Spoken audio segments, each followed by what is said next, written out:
আসসালামু আলাইকুম। তো আল্লাহর অশেষ রহমতে দ্বিতীয়বারের মতো পবিত্র কাবা ঘরে এসে উমরা করার তৌফিক হয়েছে।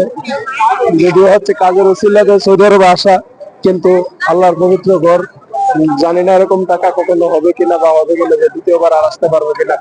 নিজের হয়েছে তো কাজের উসিলাতে আল্লাহ দেখাইছে, দ্বিতীয়বারের মতো উমরা করছি, পবিত্র উমরা করছি।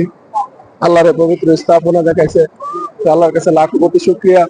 আল্লাহ আমার এই দ্বিতীয়বারের মতো উমরা কবুল করুক আল্লাহর কাছে, এটা চাওয়া। এবং আমি আমাদের দেশের যত মুসলিম উম্মাহ আছে সারা বিশ্বের সবার জন্য দোয়া করছি, ঠিক আছে। এবং মানুষের, আমরা মুসলিম যারা আছি সবার যত বালা মুসিবত, ফিলিস্তিনের অসহায় মানুষের জন্য দোয়া করছি, সবার জন্য দোয়া করছি, ঠিক আছে। আল্লাহ পবিত্র ঘর দেখার তৌফিক দান করছে, আল্লাহর কাছে লাখো কোটি শুকরিয়া।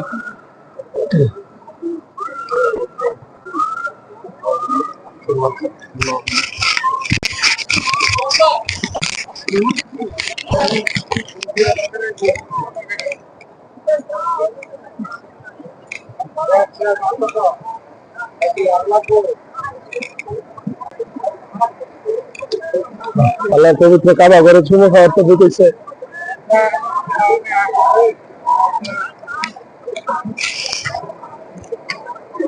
আমি মূল মানুষ দেখছি হচ্ছে বাংলাদেশে আছে অনেক টাকার মালিক, অনেক টাকা ইনকাম করে, কিন্তু হজ করার ইচ্ছা থাকা সত্ত্বেও তারা আসতে পারে না। মন মানুষের কিন্তু তৌফিক নাই, হয়তো বা আল্লাহ তাদের কপালে হজ রেখে নাই, সে পবিত্র কাবা ঘর দেখার তৌফিক দান করে নাই তাদেরকে, আল্লাহ হয়তো বা কপালে নাই, নসিবে নাই।